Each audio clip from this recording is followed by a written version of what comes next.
Blessings, beloveds. Welcome back to my channel. Let's talk about Mercury ingressing into Pisces and forming a conjunction to Pallas Athena. So this chart is drawn for today, 15th of March in the Southern Hemisphere. Sorry, it's the 16th actually.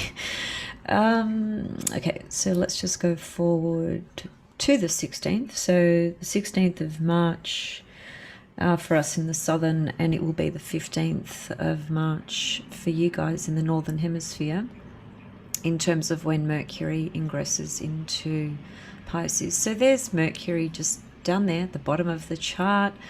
You can see Jupiter's just behind it, Saturn, Pluto, etc. Now there's Pallas Athena right next to Mercury. Pallas Athena very recently ingressed into Pisces. So the combination of these energies I feel is quite significant because first of all, both of them have to do with the mind, okay? Both Mercury has to do with the linear left brain, right? Our everyday thinking, our thoughts, perceptions, networking, communications, information, knowledge, contracts, writing, speaking, everything to do with that. And Pallas Athena is a goddess that corresponds to the wisdom in our intellect, but through our intuition. She's the daughter of Zeus, Jupiter, the planet Jupiter, and she was born from his head. So she's known as a strategic warrior goddess who had incredible capacity for creative intelligence in that she was able to strategize and come up with solutions very, very effectively in order to help people, to help everyone around at that time, as it were. She was a strategic goddess, basically. So being that she's born from the god of wisdom, she's sort of the feminine counterpart, if you like, of the god of wisdom, the planet of wisdom. She's quite a little bit more obscure to read in the chart than the other asteroids. At least that's been my experience through the years. So, and when we see her transiting through Pisces as well, it makes it even more obscure, really, because Pisces is such a obscure sign in so many ways. In so many ways it corresponds to everything outside of the conscious construct of what we perceive as our reality. Pisces always takes us into the realm of the soul, into the unconscious collective, into dreams, feelings, all those sorts of more abstract ways of experience and understanding life. So here we have Mercury lining up with her, and of course it's only going to be there for a couple of days, but this couple of day period is a very, very powerful time to tune into the goddess Pallas Athena with the assistance of Mercury as well. Before I get to unpacking that a little bit further, let's just talk a little bit about Mercury in Pisces. So, as most of you probably are aware, there's a whole concept in astrology around understanding what we call essential dignities and abilities, which just refers to a planet in a particular sign either being dignified or debilitated in some kind of way, right, relative to the sign that it's in. So some signs work better with certain planets and other signs are more conflicting or more challenging. So it's never about saying this is good and this is bad. That's just, it's just way too simplistic to employ that kind of thinking with anything you're looking at in astrology, really, and in life, I suppose, too. But nevertheless, Mercury in Pisces is in its detriment and falls, so it traditionally doesn't hold a very strong placement there. That's not to say that Mercury in Pisces is not going to have things about it that could create very, for lack of a better word, positive or uplifting type of experiences. It's obviously, it's very, very rich when it comes to imagination. The imagination with the Mercury in Pisces is truly out of this world.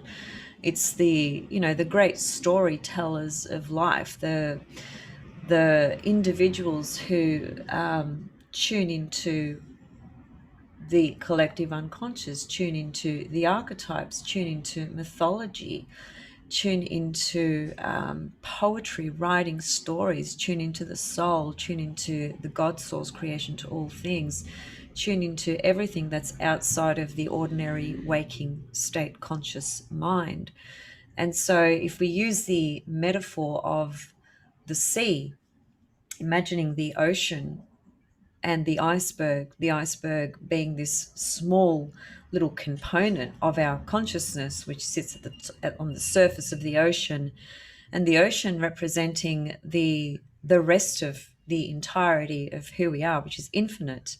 Imagine, just the vastness, right, of the sea and the ocean. So therefore, imagine how much really is contained within us in those deeper unconscious levels. So much is hidden, in other words. And that's probably a very good word to use when we're looking at Mercury in Pisces, to understand that when Mercury, there's going to be two very clear, distinct things that I'm going to unpack here, or perhaps three. And they're not really separate from each other, but it just depends on the individual, their life story, where Mercury is transiting in your chart, of course. So that will be wherever you have Pisces in your chart. Mercury transiting around the chart, very simply put, without looking at anything else further, sign or aspects or anything else, Mercury transiting through a house is just simply pointing to your mind is going to be focused in that particular area, for the next couple of weeks while Mercury is transiting that house, for instance, whatever house that may be.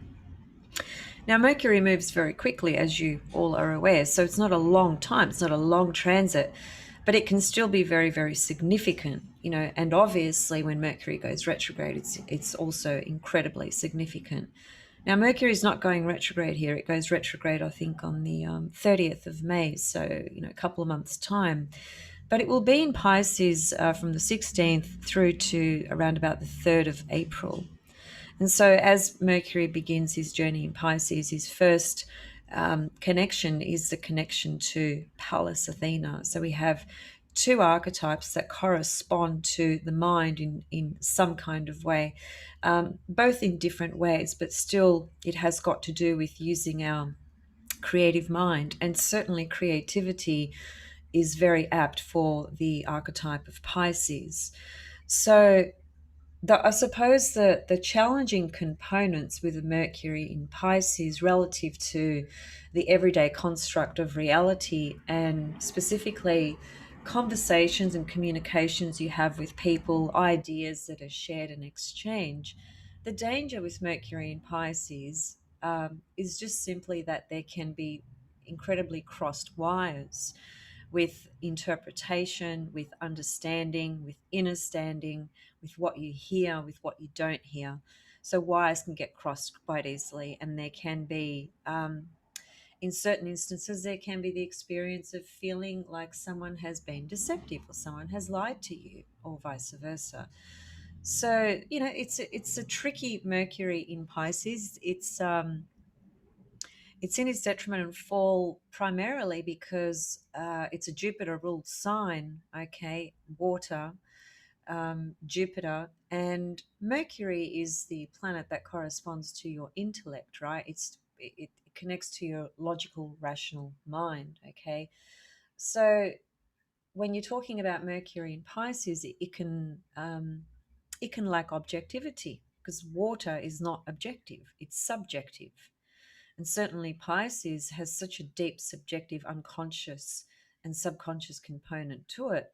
And whilst it's really, really rich in terms of activating perhaps unconscious components of your own psyche, of your own mind, it's the ability to dive deeper into parts of your own mind that are not ordinarily not easy accessible.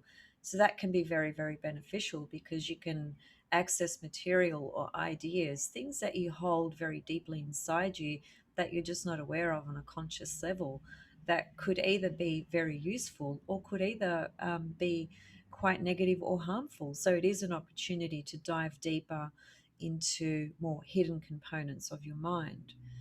That's a positive, obviously. And of course, the whole creative side of Mercury in Pisces.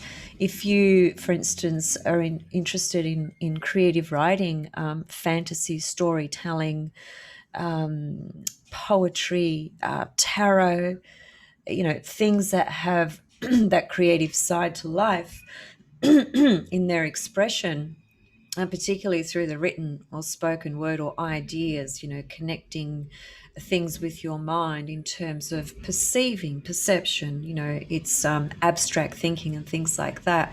It can be a very rewarding and rich experience. So it would be really great, for someone who was trying perhaps to develop something on that level, whether it was a project or whether it was, a personal thing or whether it was even a professional thing.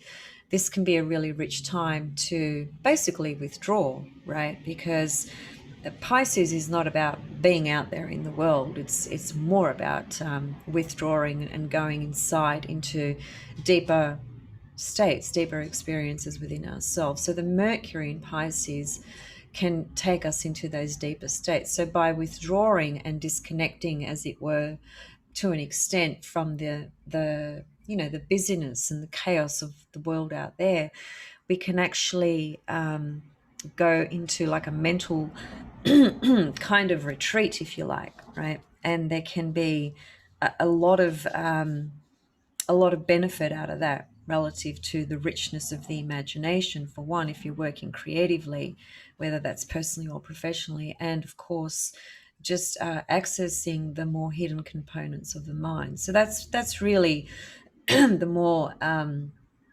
useful and positive side of Pisces, you could say, in terms of Mercury in Pisces. The challenging component, of course, will be for the next couple of weeks, like I briefly touched on before, was the miscommunication things that can come in, tuning into something that was misheard, misunderstood, was communicated in a way that perhaps wasn't intended.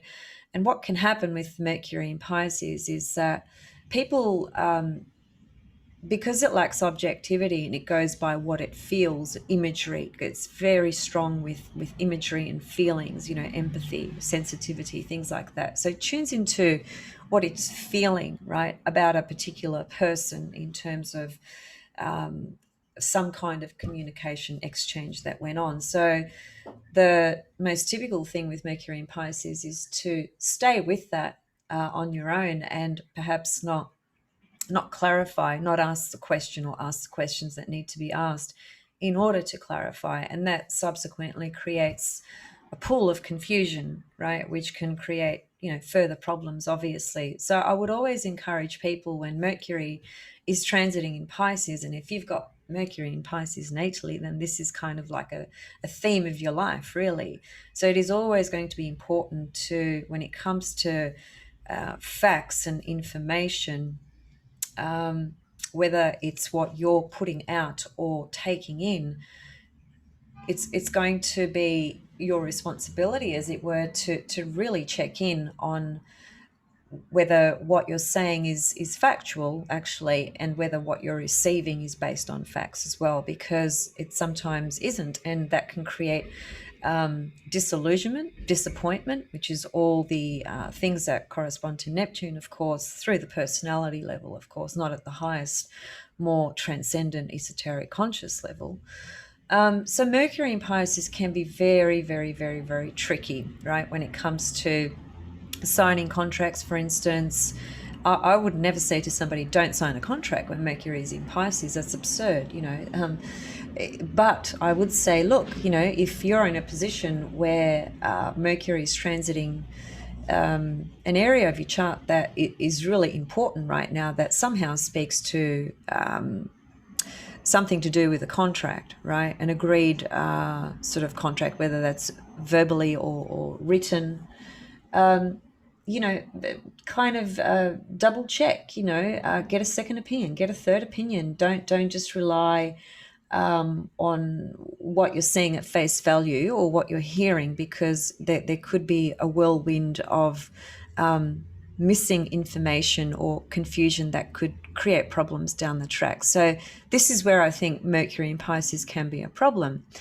But of course, if you're sort of on top of that and are aware of that and are observing that, you can act in a way that could place you in a more beneficial position where you don't get sucked into some scam, for instance, right? Just to put it in very simple language. However, Pallas Athena is all the things that I mentioned before. And one thing that I have mentioned through my videos, which I've never heard anybody else say, is she corresponds to what enables us to have clear seeing. And the reason she does that is because she removes projections. She removes all projections. That's Pallas Athena at the most transcendent, highest level. I'm not suggesting that that just happens automatically when Pallas Athena is in any sign, for that matter. But that's the potential that she holds, And of course, in Pisces, she has that real psychic, mystical, clairvoyant ability, just through the nature of Pisces, because the nature of Pisces at that more transcendent esoteric level, it is about seeing truth, the whole truth, as it were. It is about perceiving beyond the boundaries that are important, but that also can keep us very blindsided or limited or restricted in our perspective and view. So Mercury in Pallas Athena, in terms of creativity, that particular aspect for a couple of days is incredibly powerful for all the creative writers and poets and songwriters and things of that nature. Also, it can be a very powerful signature for an individual who advocates, I suppose you could say, and speaks on the behalf of a community or the collective, even, right? From a position of compassion and empathy, who has tremendous insight and ability to tune into whatever the cause and situation and issue is for the world, humanity, or communities or groups of people, let's say the more disadvantaged people. This would be a really powerful signature in a person's natal chart, for instance, who took on a role like that, where they became an advocate for the underdog, for the more disadvantaged in society and so forth. And so that would be a theme if you had this particular configuration in your chart naturally. But as a transit, that could just be something that triggers off something to that extent in a person's life, relative to whether that meets the criteria of what they're doing in their life, of course.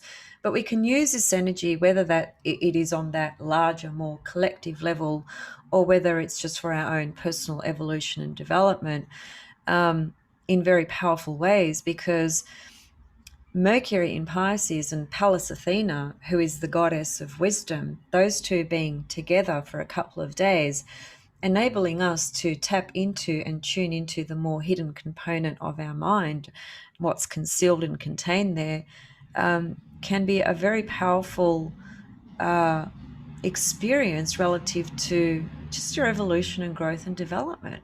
There's, if and I think this is true, if 85% or more of our behavior is driven by unconscious motivations and desires, then surely it's important to try and access the more unconscious and hidden components of our mind, right, and our psyche, in order to fish out what we need to kind of remove, let go of, cleanse, purify, understand better, perhaps see more clearly, right? And this is the beauty of Pallas Athena.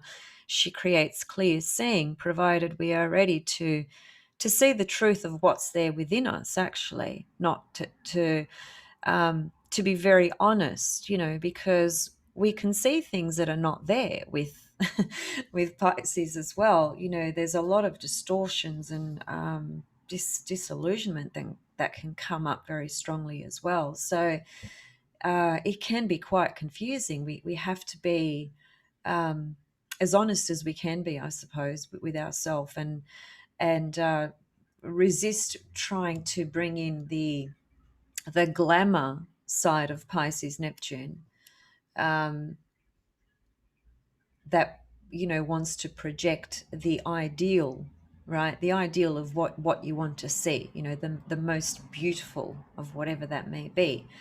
Everyone wants to see, the beauty and the love and the best in everything, and there's nothing inherently wrong with that.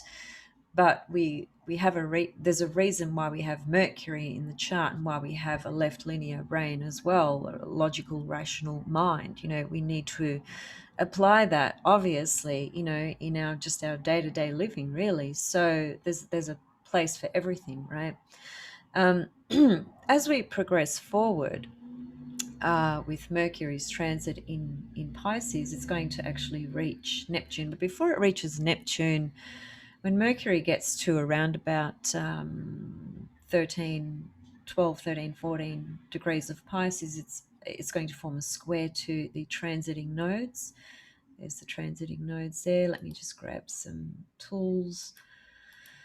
Okay, so, well, there's Mercury in Pallas Athena that I've just been speaking about.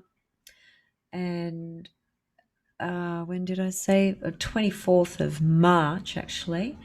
Mercury will get to about 14 or so of Pisces, and it's going to form a square to the nodes, okay? Just a little symbol for the square aspect. That's quite interesting to me, because I think that's going to be significant for the month of May, when Mercury actually goes retrograde, because Mercury is going to go retrograde in Gemini, and it's going to be conjunct the North Node while it's retrograde in Gemini. Now, that's not for a couple of months' time, but there must be something here while Mercury is in Pisces, and forming a square to the nodes. This can be a sense of confusion or clarity. It just depends on, who you are, what you're seeing, what's happening in your life. But it can be a sense of confusion around perhaps certain fantasies or dreams or ideals or things that you had going on in your head about perhaps certain, let's just say, certain philosophical orientations in terms of, things that you've believed in and so forth, right? Sagittarius and squaring the North Node, there's some conflict there with our mind, the direction of our mind, and where do we go? Do we stick to what we believed before, or do we find a way to adapt and integrate a new way of thinking, new knowledge, new ideas, and new information that could perhaps be more useful for us in terms of our path moving forward? And that's not an easy transit, transiting Mercury in Pisces square the nodes. It's pretty challenging, but it's only there for a couple of days, so just take note of that. That's around about the 24th of March, because by May, when Mercury gets into Gemini and then is retrograding in Gemini, it's going to be conjunct the North Node. So we're going to really then take a pause, a step back, reorganizing and reshuffling of all the ideas that we've had, right? We'll speak about that as it gets closer to it, but there's something in this, I think, with Mercury first squaring the nodes here, and then later down the track forming a conjunction to the North Node in Gemini, and Mercury is the ruler of the North Node, so that's going to be very important for certain associations and connections we make along the way as well, which could be a simple example of that could be making a connection with an individual that gives you, a really important idea that's just the next sort of step that you needed in order to step into whatever it is you need to step into, or just having more understanding and knowledge about a particular subject matter, something that you've been inquiring into and so forth, right? Then after his square to the nodes, he will form a conjunction to Jupiter on the 30th of March. Okay, so that's a very interesting combination. It's,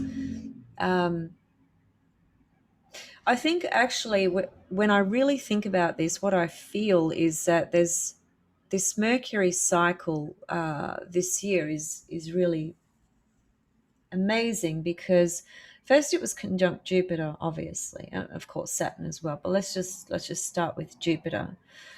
um, Jupiter being the planet of wisdom, faith, expansion, all the things that Jupiter is, right? So, optimistic in our future, perhaps, even though things to a large extent look fairly bleak in a lot of different ways, right? But, the activation of Jupiter Mercury can be having, at best, it can be having these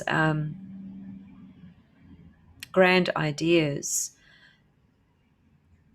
that do serve to help you expand your visions, okay? In a really optimistic, confident manner, because Jupiter always brings optimism and confidence within us in our life, right? So Mercury, it was there with Jupiter in Aquarius, of course, which is a very objective sign. Mercury in Aquarius is just brilliant. Now it's moved into Pisces, so it's activating more the intuitive faculty, the dreams, the fantasy, the romance, all that sort of stuff.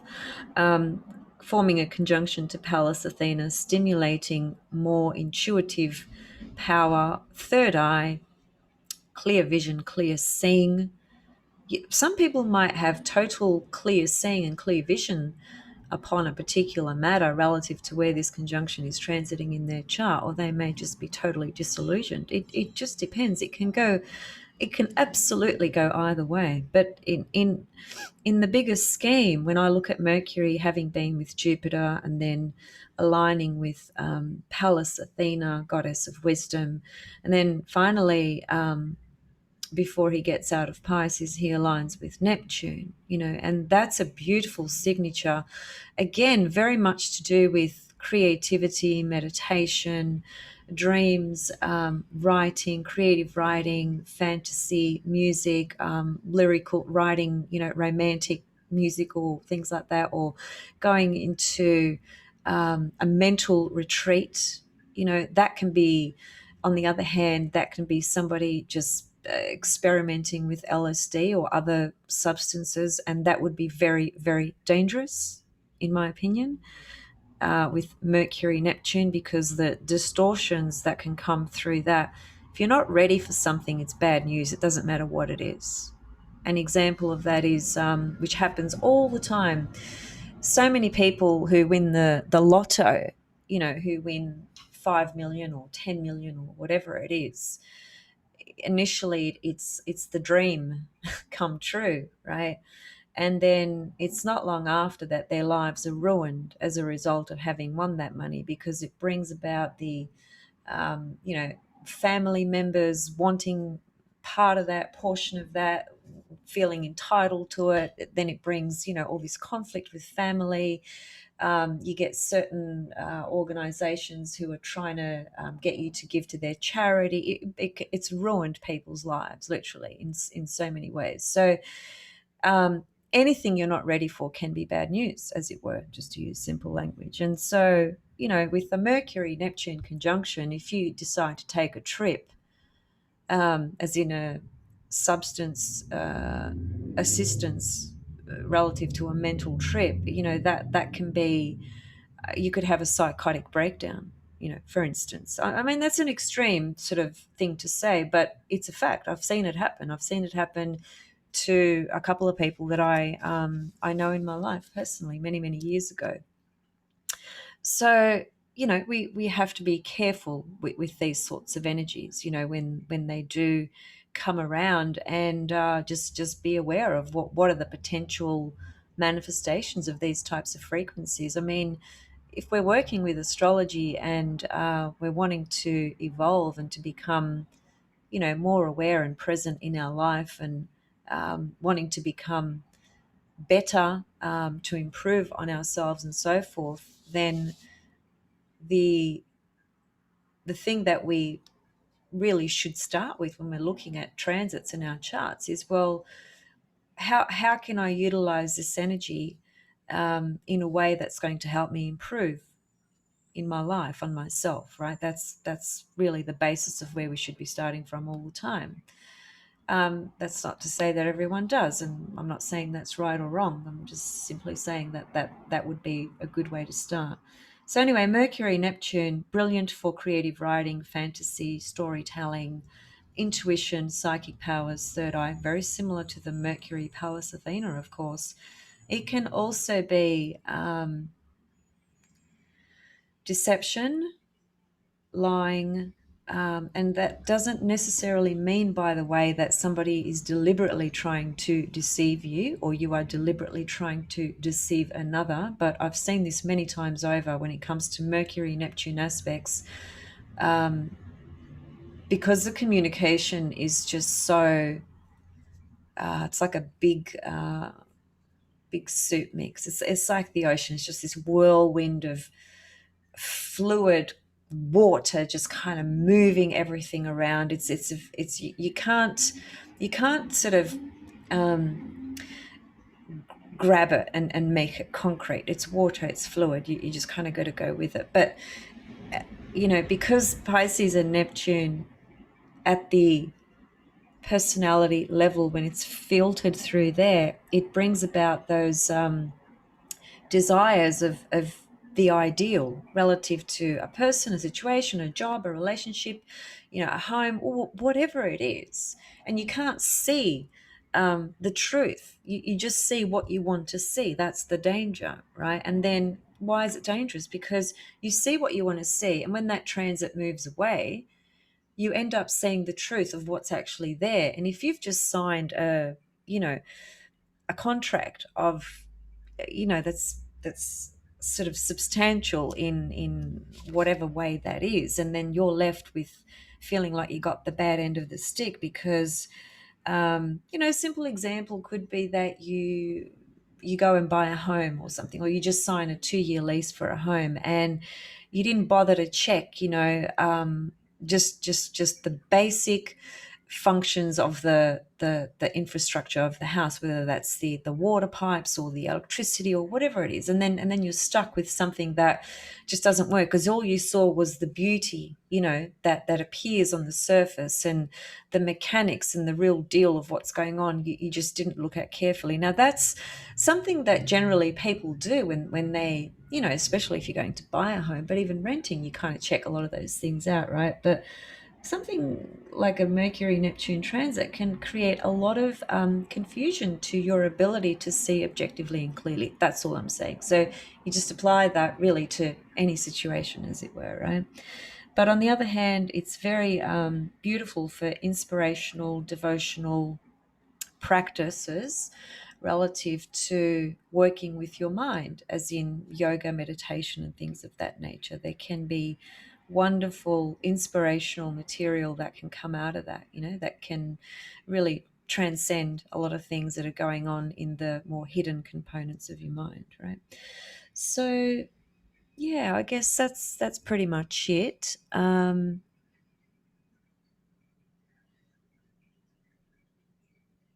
Yeah, so let it inspire the poet. Let it inspire the poet within. Um, Allow it to help you create dreams. Some people, if you ask a person, what are your dreams? Many people say, well, I don't know. Well, here's a chance to tune into that. And I think when it comes to creating things in life, it starts with well, it starts with a lot of things, but it certainly does start with our thoughts, doesn't it? You know, the ideas and things that we think about. You know, when you think about something you want to create, that's what you do. You're thinking about it, aren't you? So that's what activates the dreams that we have around, you know, certain goals and things like that. And even in esoteric astrology, Mercury in Pisces is a very powerful place. It basically relates to Mercury in Pisces is about mind and love, right? Being infused together. So the mind becomes the vehicle for the expression of love wisdom, which is ray number 2, which is basically the essence of life, love wisdom. Um, and it's, I mean, at the evolutionary level, the more evolved and conscious we become, the less the mind is, you know, out of touch with the soul's desires, if you like. So Mercury in Pisces kind of acts as this vehicle to fuse, you know, the desires of the soul, you could say, that are from the highest level, to bring the mind into alignment with that, so the mind's not darting off in some other direction that's just not in alignment with the soul's desires. So that's an influence of Mercury in Pisces as well. It can be that, because the water signs, Cancer, Scorpio, and Pisces, all connect to the soul in different ways, but they all connect to the soul, and the soul is the driving force behind everything that you do and that you see. And even though for some people it may not appear that way, it is. But at the conscious level, many people just have the, I suppose, the realization and consciousness of what their ego and personality wants, the personal sort of desires of Mars and so forth. And it's always our duty, in a lovingly way, to find the path for ourselves to align, you know, our lower will and higher will. That's what it's always about. Everything always comes back to that. Okay, I will leave it here, and I'll say thank you very much for tuning in. Hopefully some of these ideas can be useful for you, and I'll see you guys very, very soon. Much love, and thanks for listening. Bye.